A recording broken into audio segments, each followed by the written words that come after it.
today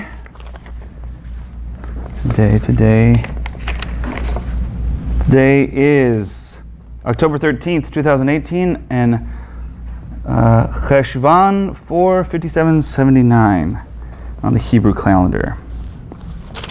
And today's message is entitled "The Sweet Perfume Just for Him." And it's been a little while since I've been up here. And what I find interesting with what I'm going to be presenting is actually tying into what I presented last time, as long ago as it was. And that was not my design. That was just what happened. If you'll remember, what I presented last time had to do with the menorah, and the menorah sitting in front of the Holy of Holies. And it was titled, "Let Your Light Shine."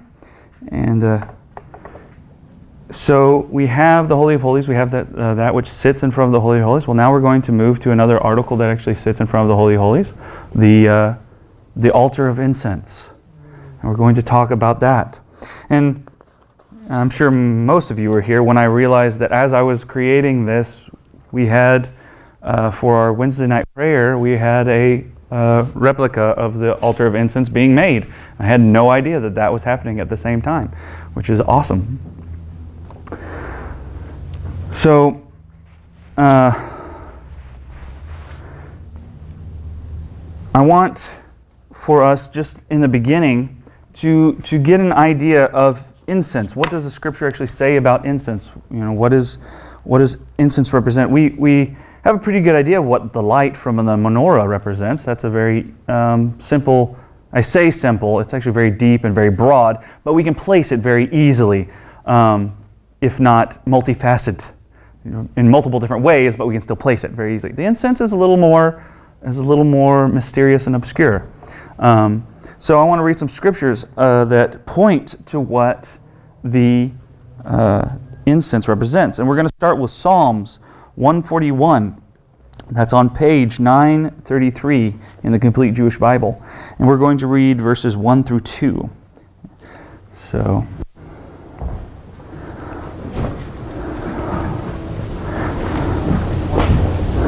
it says, a Psalm of David, "Adonai, I have called you.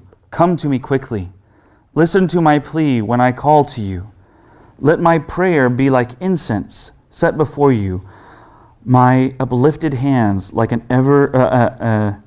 evening sacrifice." So we have this idea, pointing here to the idea that incense is related to prayer.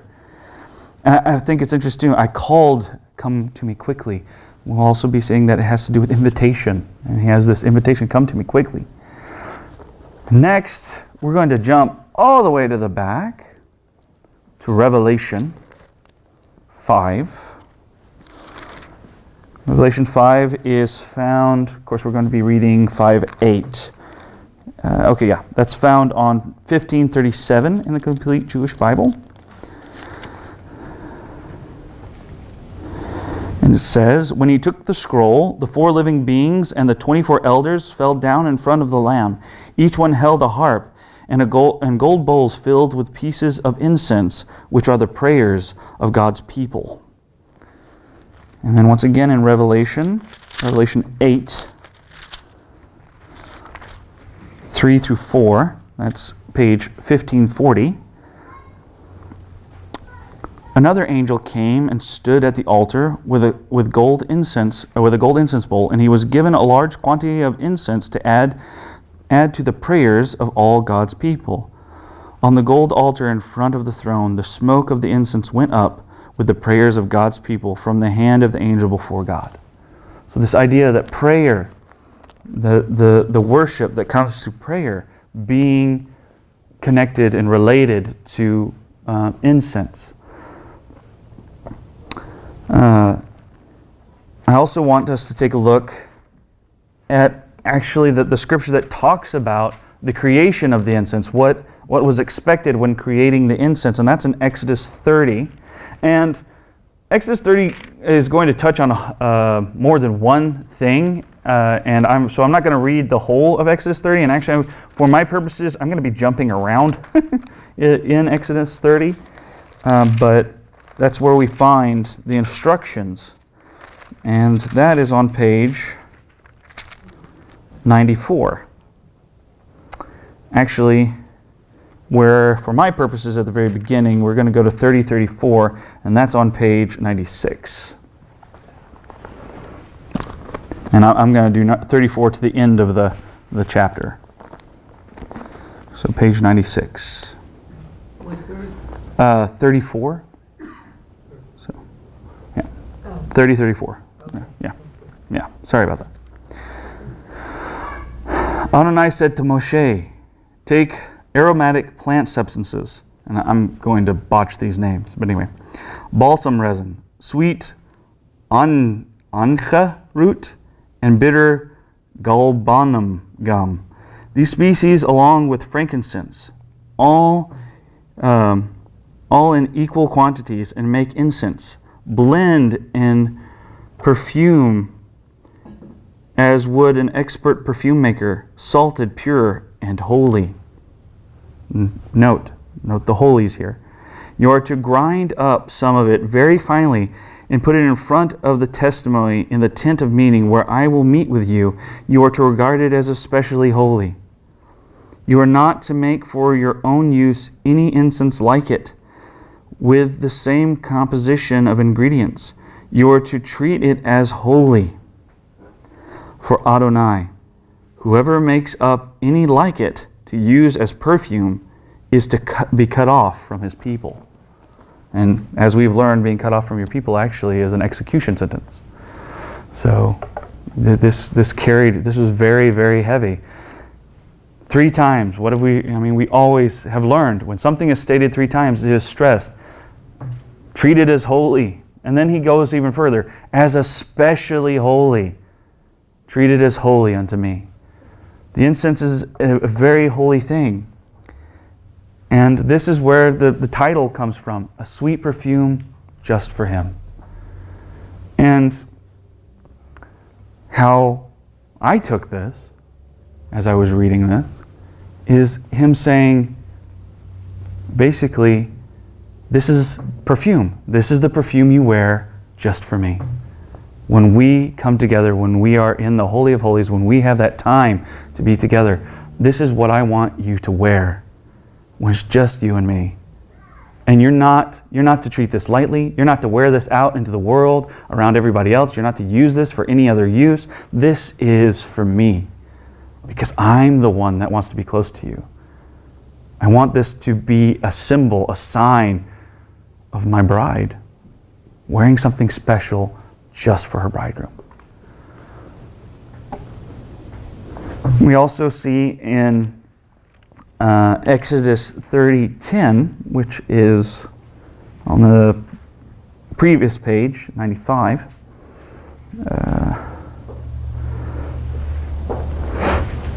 Says, Aharon is to make an atonement on its horns once a year, speaking of the altar of incense. With the blood of the sin offering of atonement, he is to make atonement for it once a year through all your generations. It is especially holy to Adonai. The incense, the perfume is very important. I'm going to expound on this a little more, but it's very important. But it is only as good as the redemption that comes before it. The blood of the sin offering has to be put on the altar so as to actually make the incense mean something. And this is us. We have to have the blood of the sin offering to come first so as to redeem the altar for the incense. Otherwise, it's no good. And remember, I talked about death. Death is going to come very important. You have that stench of death. And I'm going to once again expound even further. That stench of death. What good is incense with the stench of death? And Yeshua, who is the only one who brought out life out of death, is the only one who can take that away. And interesting enough, God, Yeshua in God brought life out of death as a human being, only one to do so. But God has always brought life out of death, unlike any other. We talked about this with the menorah. Light is motion and movement and a wave. Darkness is actually a state of complete nothingness. God took darkness and brought forth light. Therefore, He brought forth life out of death. Only He can do that. We talked about heat. Heat is motion and movement. Cold is the absence of motion and light. Only He can bring forth life out of death. And once again, for this incense to work, we go to Yeshua, who died, but His death was not one that brought forth the stench of death. He was the one that eradicated it and brought forth life. And He's the only one that does that.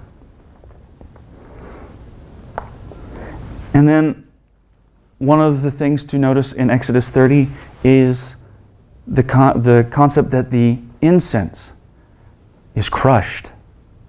And all these points, I'm going to expand a little more, but the incense is crushed. The way that you actually get the smell out of the incense is you have to crush it. It has to be torn to bits, basically. It has to be broken to get that sweet smell. And we have some scriptures that go along with this idea of being crushed. And one of the things you'll see is this idea that the incense is not just prayer. It's a contrite heart. A heart that can be torn. A heart that can be broken. And release the incense. And one person we have it as an example is Yeshua in Gethsemane. He was crushed. Even before His sacrifice, He was crushed. And we got to see the incense that came forth. We got to see what came out of Him. So we have this idea of being crushed, and this idea is supported in Psalms 51.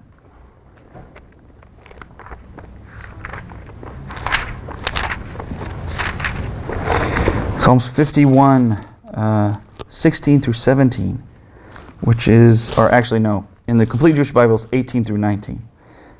It's one of those ones where the Jewish Bible and the other translations of the Bible have different assignments. So for our purposes, it's 18 through 19. For you don't want sacrifices, or I would give them. You don't take pleasure in burnt offerings. My sacrifice to God is a broken spirit. God, you won't spurn a broken, chastened heart. This idea that even here in the Psalms, there's this admission that it's not about the sacrifices. It's not about the burnt offerings. That's really not the point of what He wants. He won't turn away a chastened heart. What He wants is a crushed spirit that says something needs to change and something needs to get better. And also, Mark 14, 3 through 9.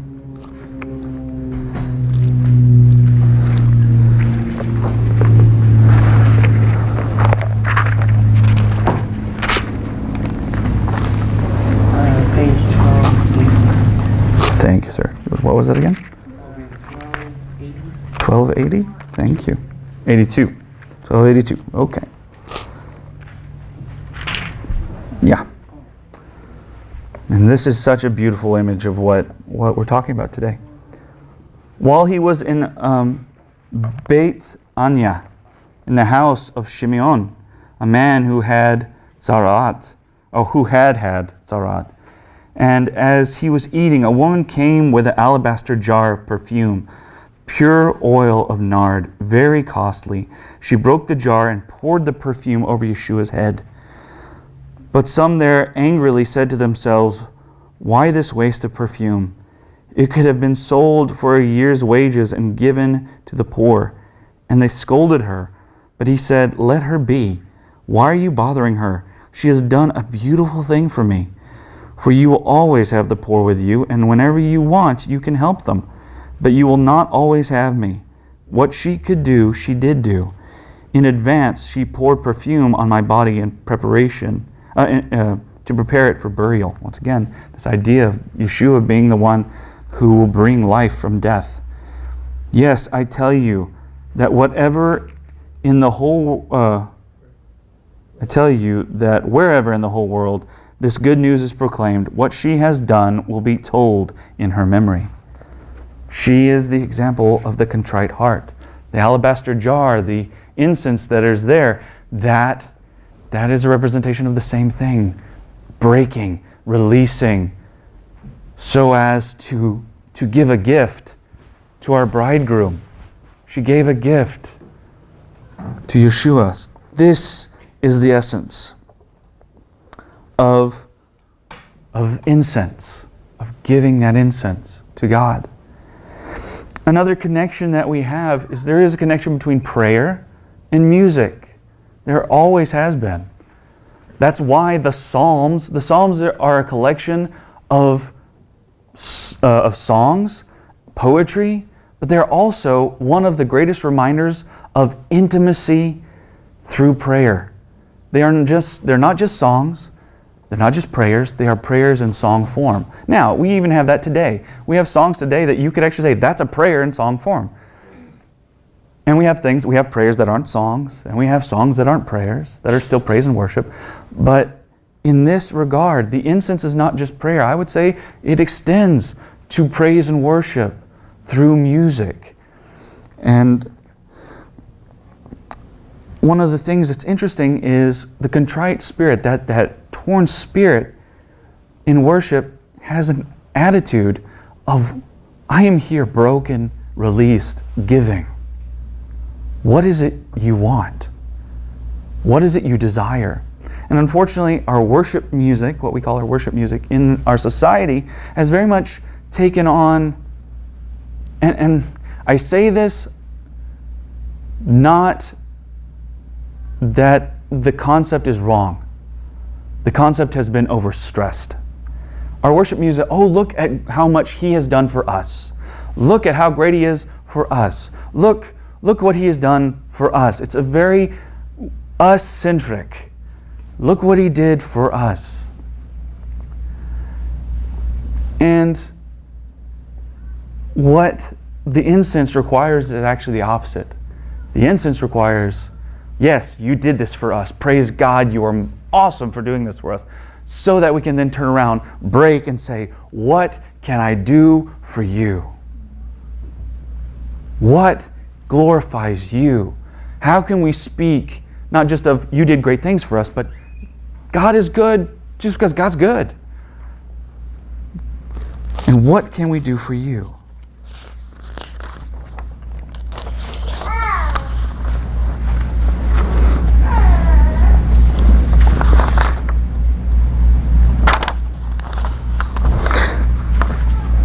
Now, I'm going to kind of shift focus a little bit.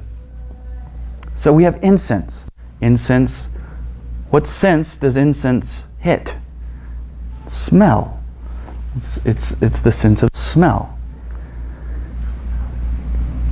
Don't get ahead of me. I didn't know it was loud. So I actually looked up, I found a site called Ladder of Jacob. And they actually have an article called What is the Most Spiritual Sense? And they point to Isaiah 11, 1 through 3. And that is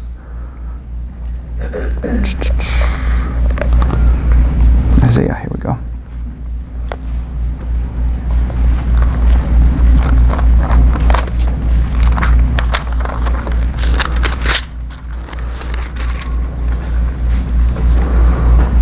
So yeah, we have the menorah, which has to do with the sight, God's sight, but also the sight of people. Now we are dealing with incense. Isaiah 11, 1 through 3. But a branch will emerge from the trunk of Yeshai. A shoot will grow from his roots. The spirit of Adonai will rest on him, the spirit of wisdom and understanding, the spirit of counsel and power, the spirit of knowledge and fearing Adonai.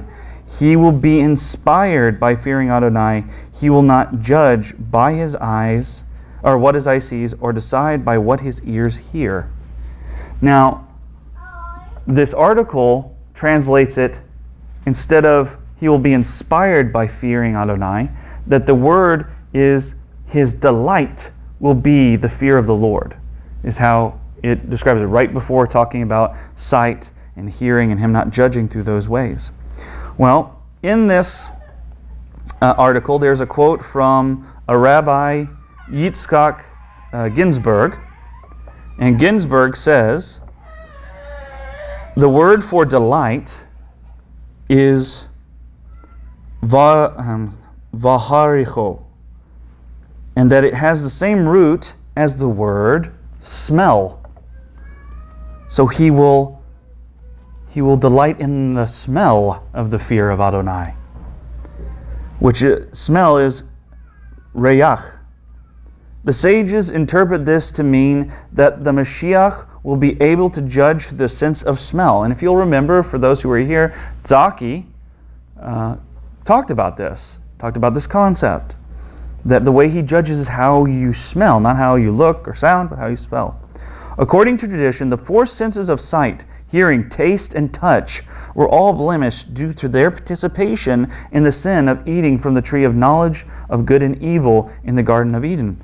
Only the sense of smell does not appear in the verse describing the sin, thus retaining its original pristine state.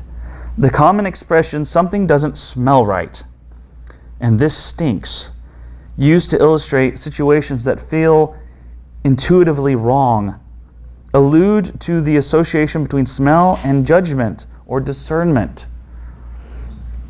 Smell is connected to intuition and inspiration, both of which emanate from a superconsciousness level above logic and reason. That it's connected to what we talk about. I just got a feeling in my gut. We have the saying, something stinks in Denmark.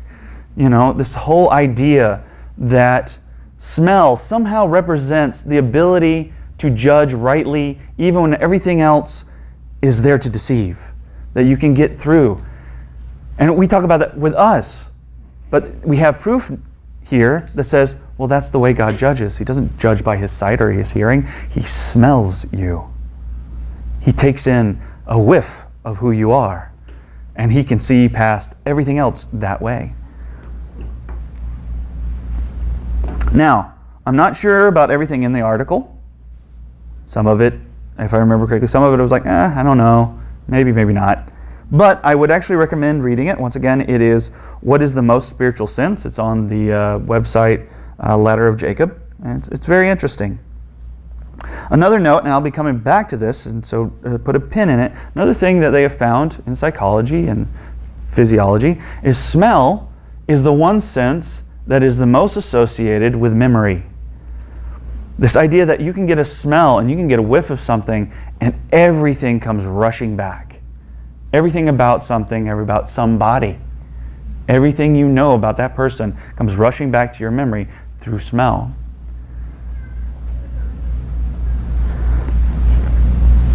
So we have this understanding that we have a glorious God who knows us, who in a way defines us, he understands us, he judges us in a way that is comparable to smelling somebody. And as anyone can attest, if you get close enough to someone to actually take in their scent, that is a very intimate and very close place. And of course, what do we know about our God?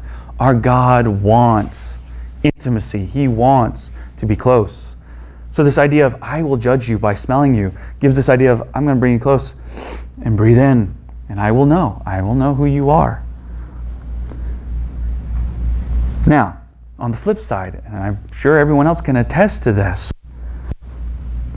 that feeling of intimacy is dependent actually upon smell. When one wants to be romantic with another, now I see some married women laughing at this. Yeah, exactly. Wants to be intimate with another, but the person stinks.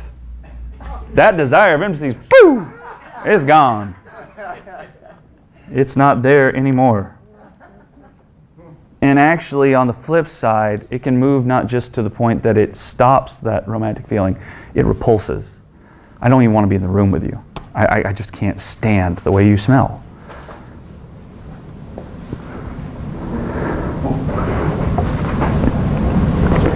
Once again, going on the other end of the spectrum. At the same time, when you've got someone who smells very nice, maybe with a special perfume that is for them and them alone, it entices, it calls to, it invites. So this idea of a special perfume, once again, husband and wife, this is very much a husband and wife situation here. The wife goes by with that special perfume that she only wears for him. He smells that. That's an immediate signal. I want to be close to you. I want to have you close to me. It is an invitation. It is a draw. And once again, I might be getting ahead of myself, but it's not Yeshua in this case who's wearing the perfume. It's us. We're the ones with the invitation. We're the one with the draw. We're the one catching his eye.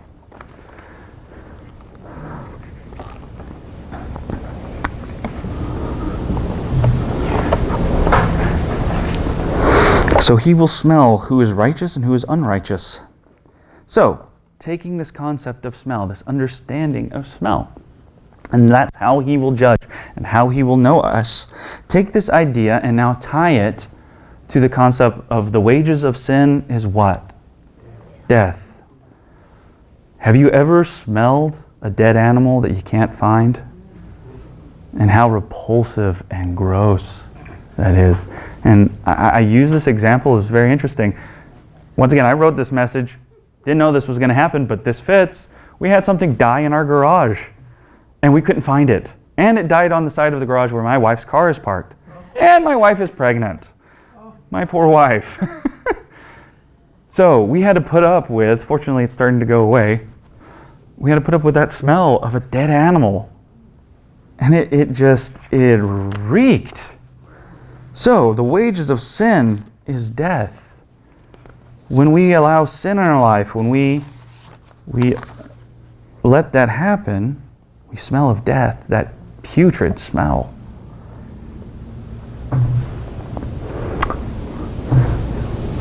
So, he is repulsed by that smell.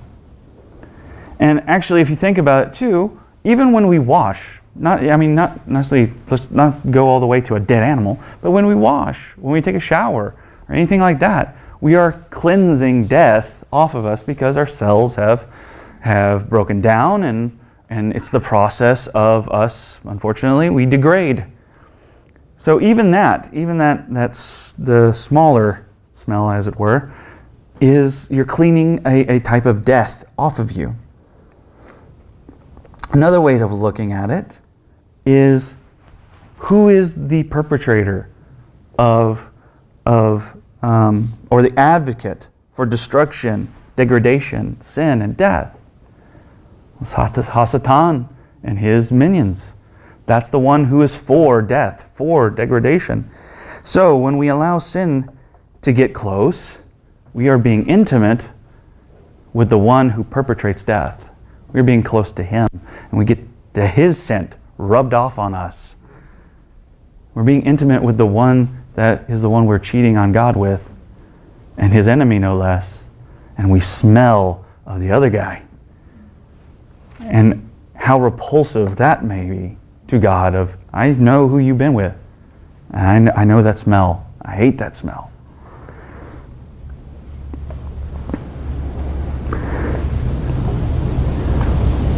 So, whenever you smell of BO or just dead animals, or the other guy, wherever you put it, that kills God's romantic mood. Now that is not to say he loses his desire to be close. That is not to say he loses his desire to be near you. That's not to say that he loses all that, but it's like you just, you smell so bad, I can't be around you. I want to be around you. I would love to be around you. That would be great. But I need you to do something about that so I can be around you.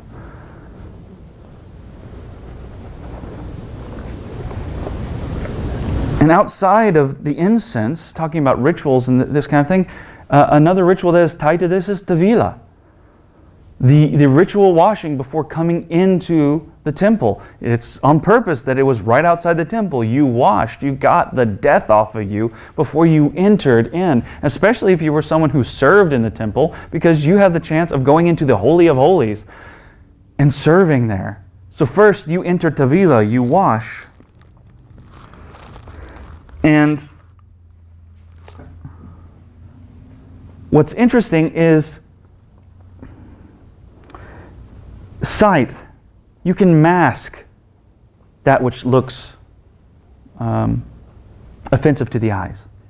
Sound. You can drown out bad sounds. But with smell, you try to cover smell, in time, that bad smell will permeate. But not just that, it becomes to where it weaves itself into the very fibers of whatever it's around.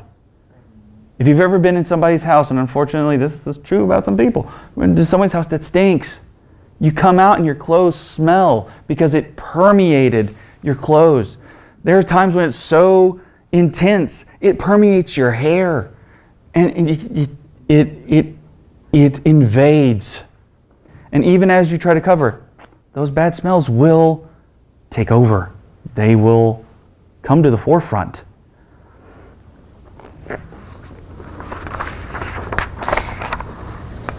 And, as some can attest, and I would say anyone who's ever used an air freshener after coming out of a restroom, sometimes when you try to take those pleasant smells and you try to cover up one of those unpleasant smells, all that happens is the unpleasant smells and the pleasant smells mix, and you actually have an even worse smell.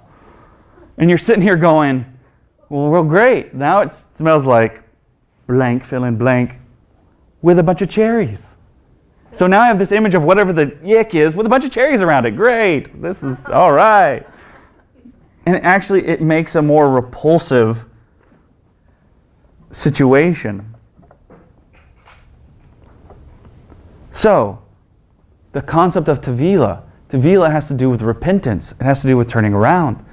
So the idea of trying to enter prayer and worship of this kind without doing tevila, without washing, without getting the stench of death off of you, you take that which is holy and a beautiful perfume, and you mix it with that which is profane and stench, and it actually creates an even greater stench to such a point that this is what he talked about I'd rather you be hot or cold, but don't be some mix of the two because it makes me want to vomit.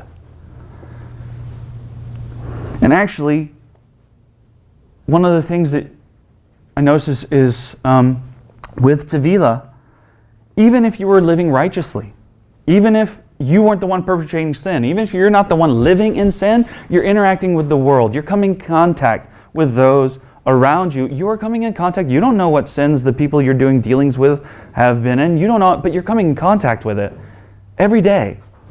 So, tevila sometimes is you're just, that I relate that to the BO smell.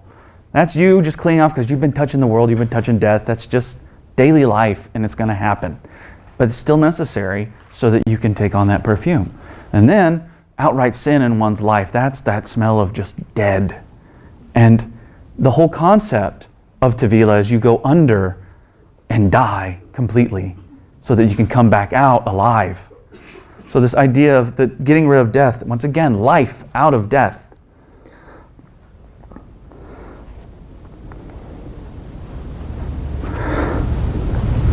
And on this concept of mixing things and not wanting to mix them and it being repugnant, let's look at Revelations 3, 15:35. Revelations 3, 1 through 6. We have an example of a society that's doing this. Pardon me. To the angel of the Messianic community in Sardis, write, here's the message from the one who has the sevenfold Spirit of God and the 7 stars. I know what you're doing. You have a reputation for being alive, but in fact you are dead. Wake up and strengthen what remains before it dies too. For I have found what you are doing incomplete in the sight of my God. So remember what you received and heard, and obey it, and turn from your sin. For if you don't wake up, I will come like a thief, and you don't know at what moment I will come upon you. Nevertheless, you do have a few people in Sardis who have not soiled their clothes, and they will walk with me, clothed in white, because they are worthy. He who wins the victory will, like them, be dressed in white clothing, and I will not blot his name out of the book of life. In fact, I will acknowledge him individually before my Father and before his angels. Those who have ears, let them hear what the Spirit is saying to the Messianic communities.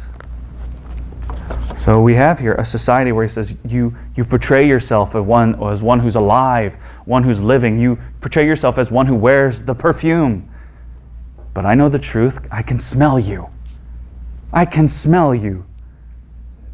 I know the truth. You're dead. Do something about this.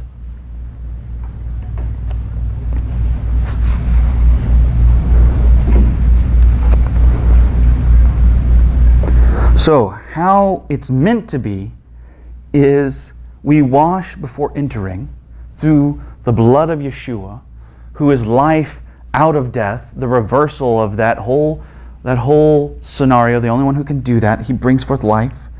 And by doing so, we then come into the Holy of Holies and we embody. We've got the blood on the horns of the altar. We embody the altar of incense, and we then turn to God and say, ignite the fire inside, and then hand to us what is it that you want for us to put on that altar so as to give you the sweet smell that you want. What is it you want in us? And relating to prayer and worship, what is it you wish us to pray? And it's interesting, we actually pray that here on Wednesdays. Every Wednesday, that is our prayer. What's interesting is we have incense, and we don't have the incense, and it wouldn't be appropriate to have the incense that it is referred to here. That's our perfume. But we actually have, it's based on, and I don't know where the scripture is. I need to talk to Dad where he got this information. But it's supposed to be the way Yeshua is supposed to smell. Which, interesting enough, he has a perfume too. It's not just us. He has a perfume that will draw us. It's that loving relationship. But when it comes to prayer, we have that prayer of, we have these things that we're bringing, but Lord, what do you want on your altar tonight? What do you want us to present to you for your glory? And I'm of the opinion that the incense represents the contrite heart, that broken heart, but that is not where it stops. The contrite heart starts off with, I know I need you in my life to become that which you need me to be. And that is a beautiful smell to Yeshua, because that is the beginning. That is a start. It's, I want to be so close to you that I know you, that I become like you, that I am so much of you. But the contrite heart then moves to not just looking at this and going, I need to be broken. It then turns to, I am contrite because I feel your heart. I'm contrite because I tear where you tear. And it produces the scent of incense because I am weighted down in my heart for the things that weight you down. I know that there are things wrong out there. What do you want me to put on my altar so as to pray for what's out there? And that's what delights his heart of, you are so close to me that you weep with me. You are mourning with me over what's happening out there. And I love you for that. That is what the point of incense is. It's not just, God, I need help. It moves to, I'm contrite because we both agree. We come into agreement that they need help. Send me and let me help.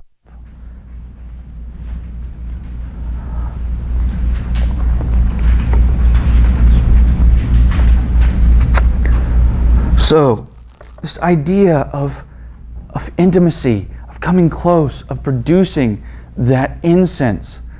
What's interesting about the incense is the menorah, and this is where the menorah and the incense differ. The menorah, obviously, to God first. Always to God first. That's always the formula. The menorah is, I radiate this light out before God, and then it is a beacon to man to come and see how glorious God is. It is this proclamation. And as we spoke about before, it is this understanding. It is radiating to God. I want to be like you because you made for yourself a bride. You made for yourself an equal. I want to shine light just like you shine light because you did this. You made yourself your equal. But it also is proclaiming to everyone else, look what God did. Come rejoice in God. The incense, others may get the whiff of the incense. It might help others. That's fine, but that's not the point. The point of the incense is, once again, intimacy. This is His special perfume. It's for Him. This is where we come to God before we ever are the menorah and say, I want to be like you. This is where we get close and we say very quietly, I want to be like you. I want to be just like you.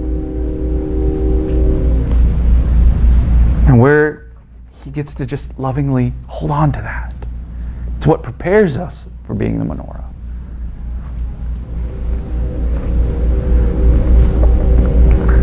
So, it's really incense which leads to intimacy, which then guides us into menorah, which is proclamation and pointing to God.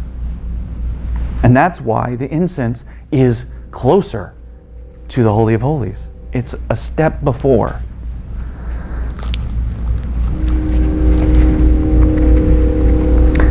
Once again, we've talked about the idea that a contrite spirit is a humble spirit. Is this idea of, what do you want?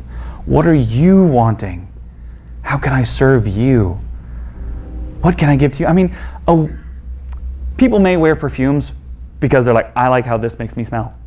But if you're doing it for romantic reasons, it has nothing to do with whether or not you like how you smell.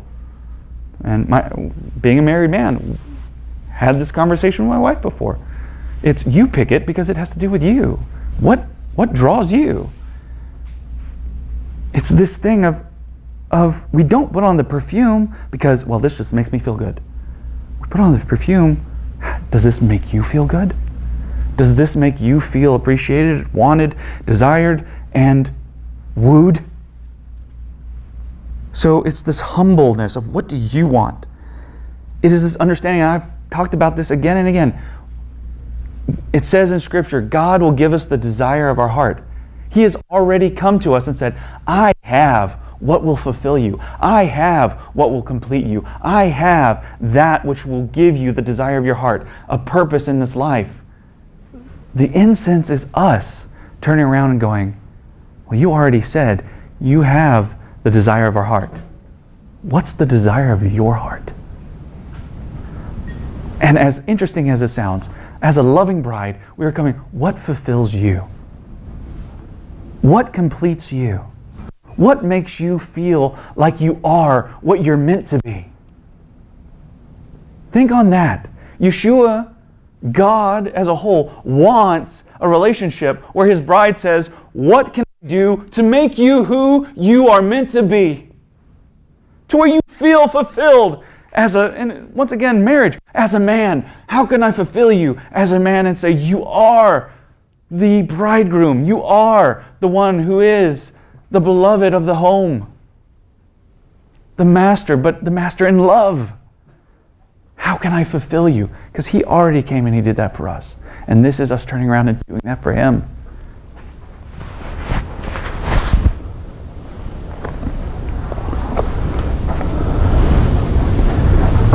It is wooing God for a change.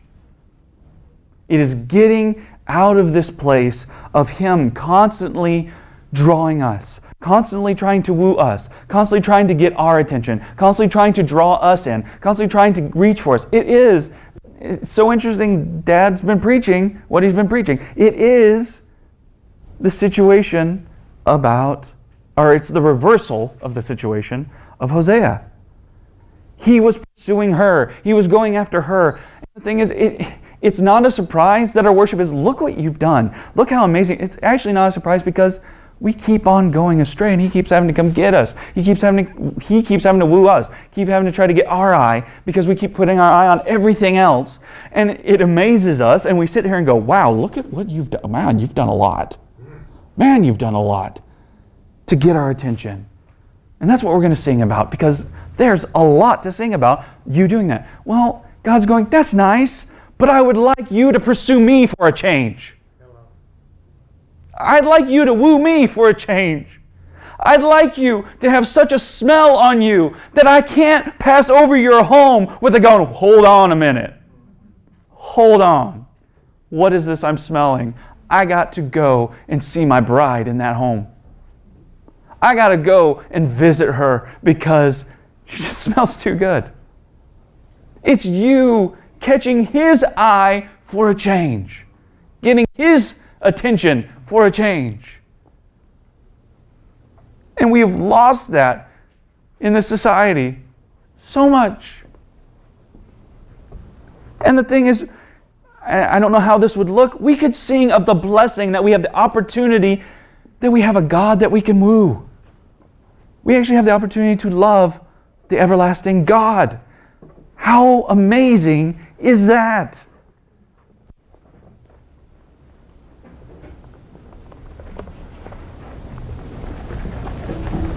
It's the concept of, I love Him because He first loved me. He has given me that which I can now reciprocate to Him and give back to Him.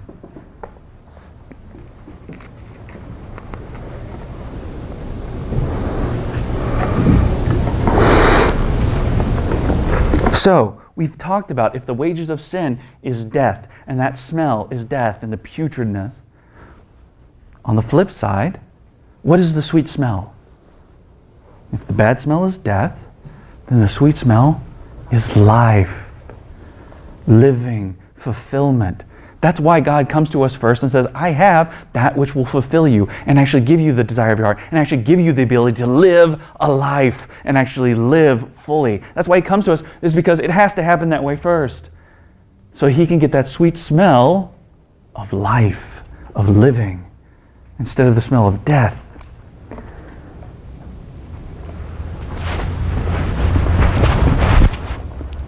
So, just as He breathed life into us, and get this is really the amazing part. Just as He breathed life, and it's interesting, Dad, once again, he talked about this last week. I didn't know he was going to talk about this. He breathed life into humanity. What does He desire? He desires to come close and breathe in life. He gave life, but He now desires to breathe in life, to take life in. Unfortunately, and the sad part is we deny Him that. He's given so much of His life, but we deny Him life. And you'll see, I'm going to keep going. It didn't happen once. So He breathed life, and now He wants to come close and breathe life in. He wants it to emanate from us.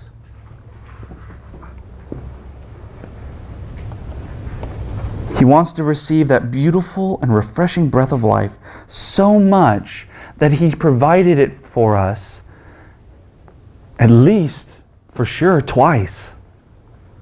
One, He breathed into a lump of dirt and it became man.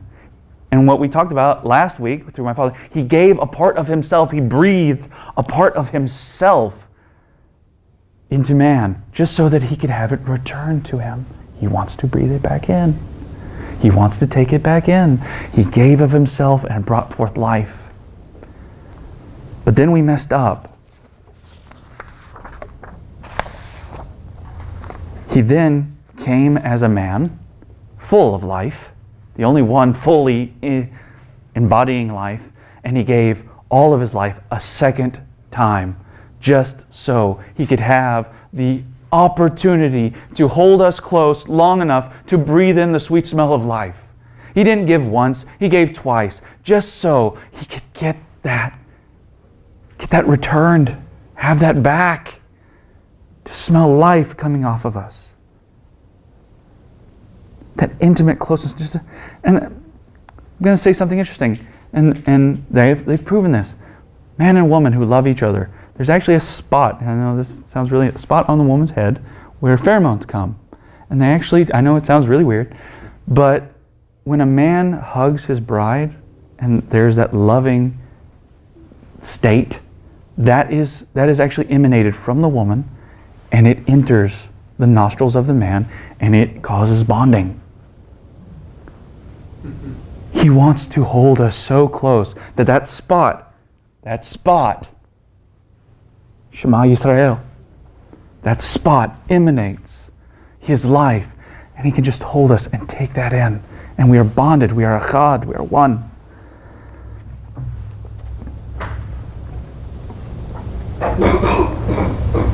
So He gave life so as to take in life. It's a beautiful and romantic cycle of redemption and intimacy. And kind of an aside, remember how I said that talking about the intimacy, talking about closeness, remember how I said that smell has to do with memory? And that this is kind of the negative side of things. So when in Revelation He says, I never knew you, to the ones that said, Lord, Lord, He said, I never had you close enough to me for me to take in your smell. I never had you close enough for me to smell you. So I don't remember you. I don't know you. And the knowing has to do with the intimacy, that intimate place. It even says the knowing is like knowing of a man and a woman. I never had you that close. So I don't remember you. Sorry, you can't come in. I don't know you.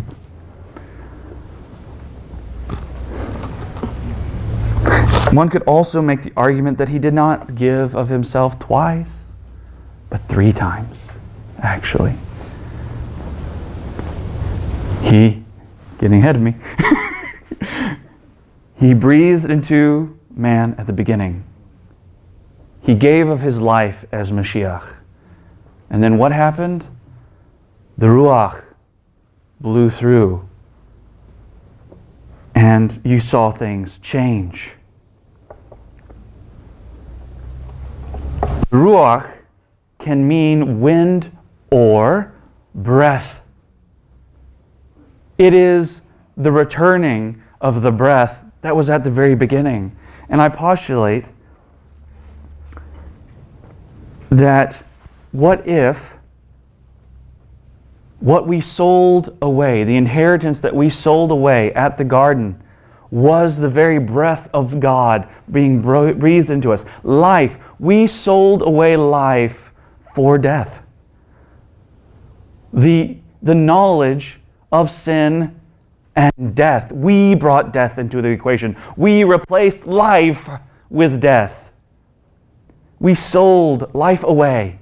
And just like Esau, that fruit looked good. It looked tasty. That soup looked good. It looked tasty.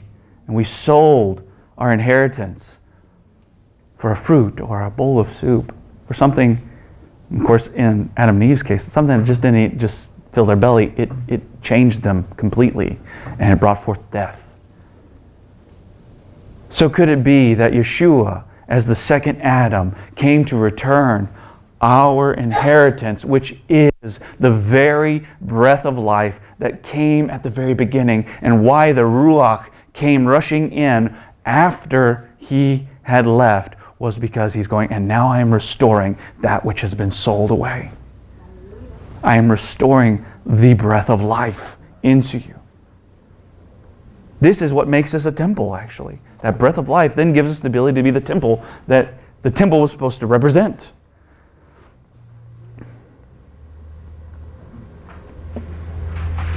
Now, what came of the giving of the Spirit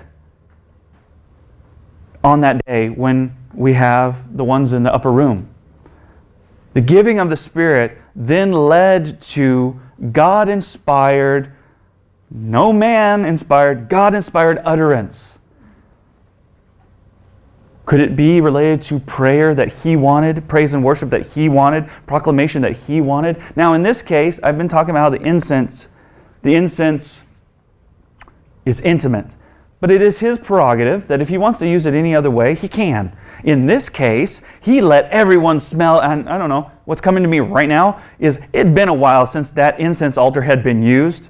And God said, you know what, I am piling on that incense, and everyone is going to smell the incense coming off that altar.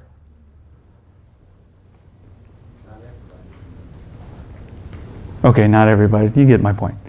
But fire, the tongues of fire, they became the altar of incense. He reignited the fire within, and then He put on those altars what He wanted. The smoke came off, and it was utterance to God what He wanted to do.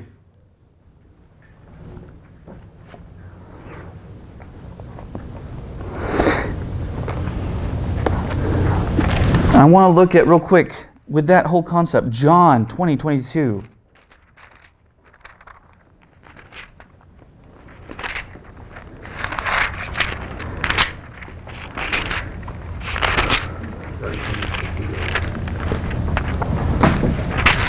Yeah, 13:58. Thank you. Now, I want you to note something. This is after Yeshua had died, resurrected, and was showing up and talking to them. What does He say when He shows up to them in the room? He says, having said this, He breathed on them and said to them, receive the Ruach HaKodesh. He breathed the breath of life into man once again.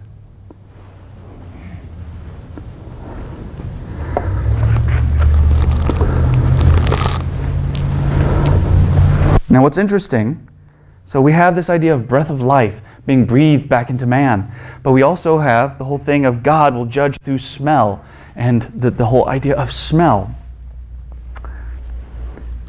Well, I went back to Ladder of Jacob, and they have a point that confirms this concept of this loving cycle of breathing out life and it returning through the sweet incense of Him, of breathing it back to Him. But this idea of life. It says, Hashem, and I'm going to read their translation. Genesis 2:7 says, Hashem Elohim formed man from the dust of the ground and breathed into his nostrils. His nose. That place that has to do with judgment that goes beyond anything else. Breathe into his nostrils the breath of life, and man became a living soul. It entered, the breath of life entered through the nose. That smell, that which looks past and discerns. Where does the breath of life enter? Into the nostrils. In Lamentation, it reveals the secret of the breath of life. And we're going to turn to that one so that we can see our translation versus their translation.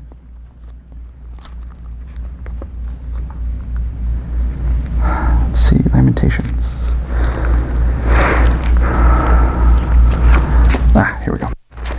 Lamentations 4. 4:20. That's going to be on page 1072 at the very top. Oh, wait a minute. No? 1073. Oh, 1073. Thank you. I was looking at 10. It's going to be in the wrong spot. Lamentations 4:20.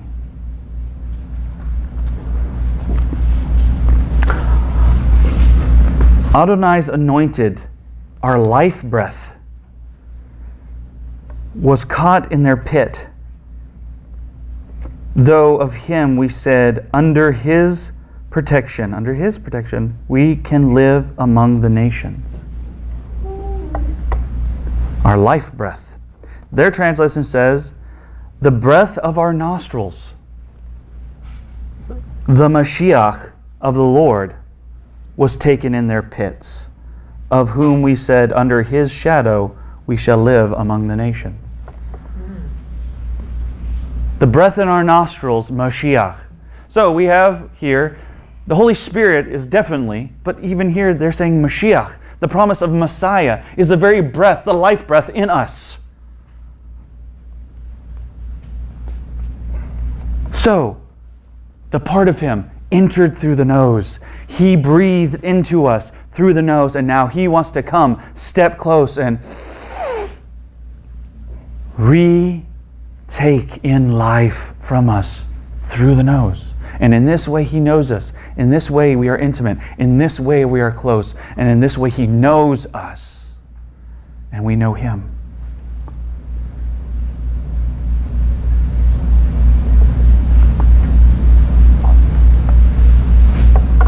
So,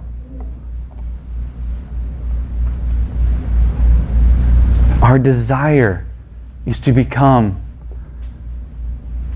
one who has the blood on the horns, redeemed, to embody the altar of incense to such a point that we can say to God humbly, what is it? What is your perfume that you want to smell? What do you want to smell from us? What do you want to receive from us? What do you want to gain from us? What can we do that delights your heart? As I said before, what fulfills you? What fulfills you, Yeshua?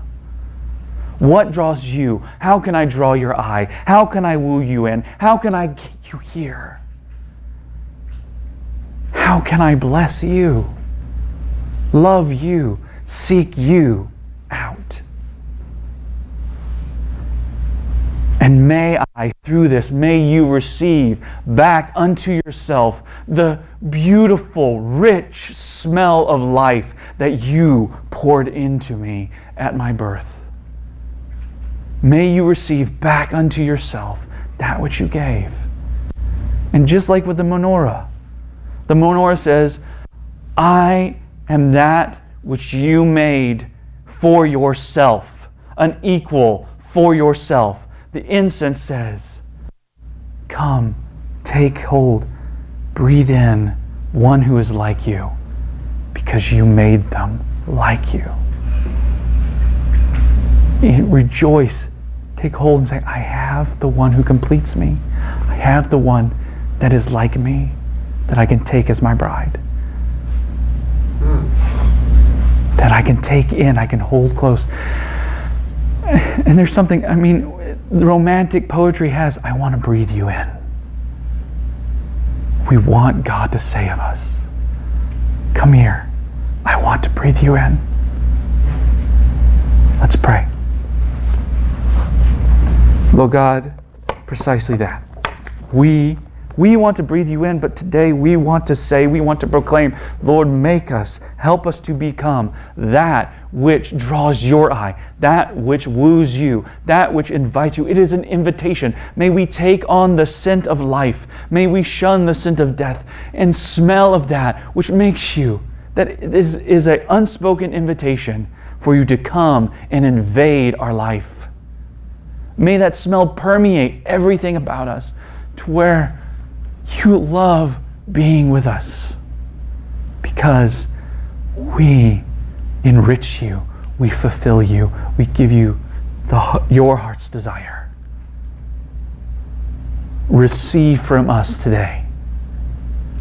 May we be that loving bride, that everything about us, our very smell says, I'm here for you. I want to glorify you. I want to enrich you. And I want to give you that which blesses you.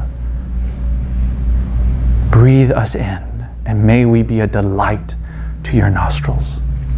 In Yeshua's name we pray. Amen. Amen. Page 1442. 1442. 2 Corinthians. 14 to 17. Okay, 1442. Okay. Do you want me to read it out? Okay. 1442. What was it again? Verse 2 Corinthians 14 to 17. Okay. 2 Corinthians 2. Chapter 2? 2 Corinthians chapter 2. Okay, chapter 2. 14 through 17. What is more, the minds were made stone-like. No? 2 Corinthians chapter 2. Oh! I went to 3. I am sorry. But thanks be to God, who in the Messiah constantly leads us in a triumphal process, and through us spreads everywhere the fragrance of what it means to know Him. For to God we are the aroma of the Messiah, both among those being saved and among those being lost. To the latter we are the smell of death, leading only to more death. But to the former we are the sweet smell of life, leading to more life. Who is equal to such a task? For we are not like a lot of folks who go about huckstering God's message for a fee. On the contrary, we speak out of a sincere heart, as people sent by God, standing in God's presence, the Holy of Holies, living in union, intimacy with the Messiah. Amen. Thank you. Yeah. The Lord bless you and keep you. The Lord make His face shine on you and be gracious to you. The Lord lift up His countenance upon you and give you peace. Yevarechek Adonai v'yishmarecha.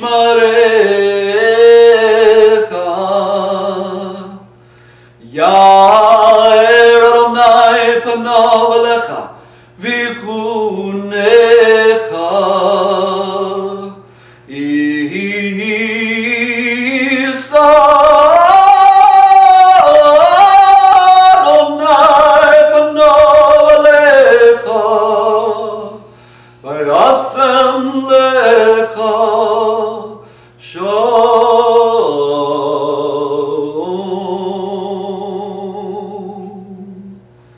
B'shem Yeshua Mishikenu, Adonenu, Tzidkenu, Yeshuatenu, Sar Shalom.